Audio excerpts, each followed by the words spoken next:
राम राम सभी को। राधे राधे, जय श्री कृष्णा।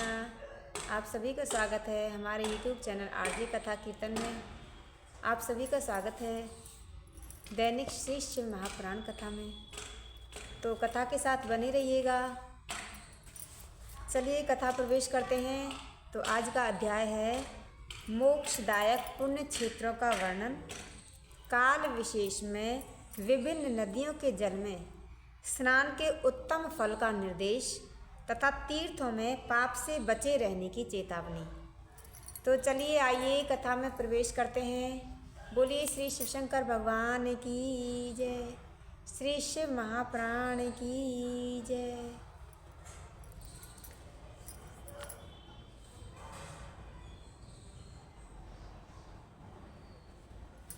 सूत जी बोले, विद्वान एवं बुद्धिमान महर्षियों, मोक्षदायक शिव क्षेत्रों का वर्णन सुनो। जो भगवान शिव के क्षेत्र हैं मोक्ष प्रदान करने वाले, उनका वर्णन सुनो।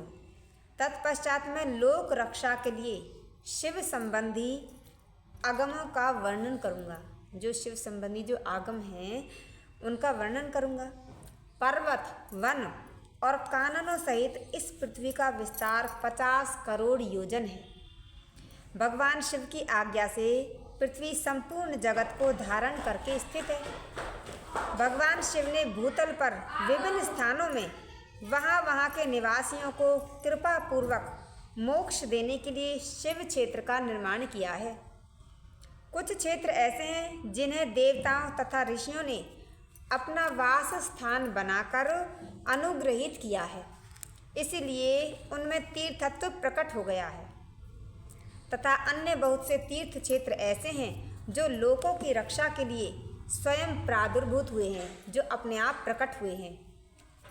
तीर्थ और क्षेत्र में जाने पर मनुष्य को सदा स्नान, दान और जप आदि करना चाहिए, अन्यथा वह रोग, दरिद्रता तथा मूर्खता आदि दोषों का भागी होता है।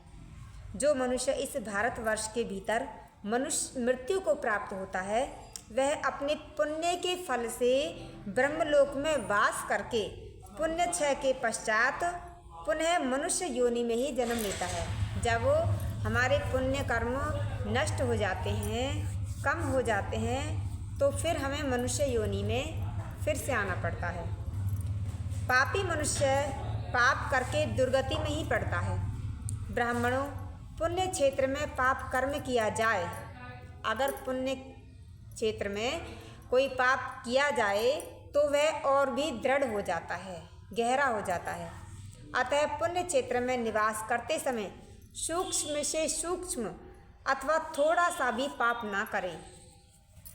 सिंधु और शतद्रु यानी कि सतलुज नदी के तट पर बहुत से पुण्य क्षेत्र हैं। सरस्वती नदी परम पवित्र और 60 मुख वाली कही गई है, अर्थात उसकी 60 धाराएं हैं।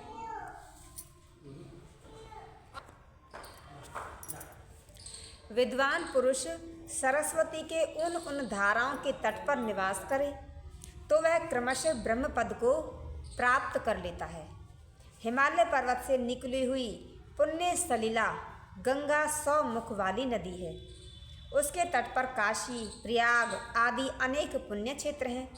वहाँ मकर राशि के सूर्य होने पर गंगा की तटभूमि पहले से ही अधिक प्रशस्त एवं पुण्यदायक हो जाती है। सोनभद्र नदी की 10 धाराएं हैं। वह बृहस्पति के मकर राशि में आने पर अत्यंत पवित्र तथा अभिष्ट फल देने वाली हो जाती है। उस समय वहाँ स्नान और उपवास करने से विनायक पद की प्राप्ति होती है। पुण्य सलिला महानदी नर्मदा के 24 मुख हैं, यानी कि 24 स्रोत हैं। उसमें स्नान तथा उसके तट पर निवास करने से मनुष्य को वैष्णव पद की प्राप्ति होती है। तमसा के 12 तथा रेवा नदी के 10 स्रोत हैं। परम पुण्यमयी गोदावरी के 21 मुख बताए गए हैं, यानी कि 21 स्रोत बताए गए हैं। वह ब्रह्महत्या तथा गौवध के पाप का भी नाश करने वाली है एवं रुद्रलोक देने वाली है। कृष्णवेणी नदी का जल बड़ा पवित्र है। वह नदी समस्त पापों का नाश करने वाली है। उसके 18 मुख बताए गए हैं। तथा वह विष्णु लोक प्रदान करने वाली होती है। तुंगभद्रा के 10 मुख हैं, वह ब्रह्मलोक देने वाली है। पुण्य सलीला सुवर्ण मुखरी के 9 मुख कहे गए हैं। ब्रह्मलोक से लौटे हुए जीव उसी के तट पर जन्म लेते हैं। सरस्वती नदी, पंपा सरोवर, कन्याकुमारी, अंतरिक्ष तथा शुभ कारक श्वेत नदी, ये सभी पुण्य क्षेत्र हैं। इनके तट पर निवास करने से इंद्रलोक की प्राप्ति होती है। सहद्य पर्वत से निकली हुई महानदी कावेरी परम पुण्यमयी है। इसके 27 मुख बताए गए हैं। वह संपूर्ण अभिष्ट वस्तुओं को देने वाली है। उसके तट स्वर्गलोक की प्राप्ति कराने वाले तथा ब्रह्मा और विष्णु का पद देने वाले हैं। कावेरी के जो तट शैव क्षेत्र के अंतर्गत आते हैं वे अभिष्ट फल देने के साथ ही शिवलोक प्रदान करने वाले होते हैं। नैमिषारण्य तथा बद्रिकाश्रम में सूर्य और बृहस्पति के मेष राशि में आने पर यदि स्नान करे तो उस समय वहाँ किए हुए स्नान पूजन आदि को ब्रह्मलोक की प्राप्ति कराने वाला जानना चाहिए। सिंह और कर्क राशि में सूर्य की संक्रांति होने पर सिंधु नदी में किया हुआ स्नान तथा केदार सूर्य के जल का पान एवं स्नान ज्ञानदायक माना गया है। जब बृहस्पति सिंह राशि से युक्त भाद्रपद महीने में भादों के महीने में यदि गोदावरी के जल में स्नान किया जाए तो वह शिवलोक की प्राप्ति कराने वाला होता है। ऐसा पूर्व काल में स्वयं भगवान शिव ने कहा। जब सूर्य और बृहस्पति कन्या राशि में स्थित हों तब वो यमुना और सोनभद्र में स्नान करें। वह स्नान धर्मराज तथा गणेश जी के लोक में महान भोग प्रदान कराने वाला होता है। यह महर्षियों की मान्यता है। जब सूर्य और बृहस्पति तुला राशि में स्थित हों उस समय कावेरी नदी में स्नान करें। वह स्नान भगवान विष्णु के वचन की महिमा से संपूर्ण अभिष्ट वस्तुओं को प्रदान करने वाला माना गया है। जब सूर्य और बृहस्पति वृश्चिक राशि पर हों तब मार्गशीर्ष यानी कि जो अघन का महीना होता है उसमें नर्मदा में स्नान करने से श्री विष्णु लोक की प्राप्ति हो सकती है। सूर्य और बृहस्पति के धन राशि में स्थित होने पर सुवर्णमुखी नदी में स्नान किया हुआ शिवलोक प्रदान कराने वाला होता है। जैसा कि ब्रह्मा जी का वचन है, जब सूर्य और बृहस्पति मकर राशि में स्थित हों उस समय महामास में गंगा जी के जल में स्नान करना चाहिए। ब्रह्मा जी का कथन है कि वह स्नान शिवलोक की प्राप्ति कराने वाला होता है। शिवलोक के पश्चात ब्रह्मा और विष्णु के स्थानों में सुख भोगने पर अंत में मनुष्य को ज्ञान की प्राप्ति हो जाती है। माघ मास में तथा सूर्य के कुंभ राशि में स्थित होने पर फागुन मास में गंगा जी के तट पर किया हुआ श्राद्ध, पिंडदान अथवा तिलोदक दान पिता और नाना दोनों कुलों के पितरों की अनेक पीढ़ियों का उद्धार करने वाला माना गया है। सूर्य और बृहस्पति जब मीन राशि में स्थित हों तब कृष्णवेणी नदी में किए गए स्नान की ऋषियों ने प्रशंसा की है। उन महीनों में पूर्वोक्त तीर्थों में किया हुआ स्नान इंद्र पद की प्राप्ति कराने वाला होता है। विद्वान पुरुष गंगा अथवा कावेरी नदी का आश्रय लेकर तीर्थवास करे। ऐसा करने से तत्काल किए हुए पाप का निश्चय ही नाश हो जाता है। रुद्रलोक प्रदान करने वाले बहुत से क्षेत्र हैं।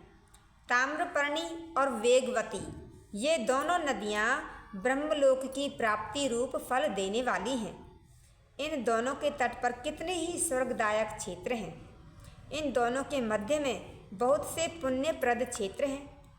वहाँ निवास करने वाला विद्वान पुरुष वैसे फल का भागी होता है। वहाँ तो निवास करने पर ही वैसे ही फल मिल जाता है।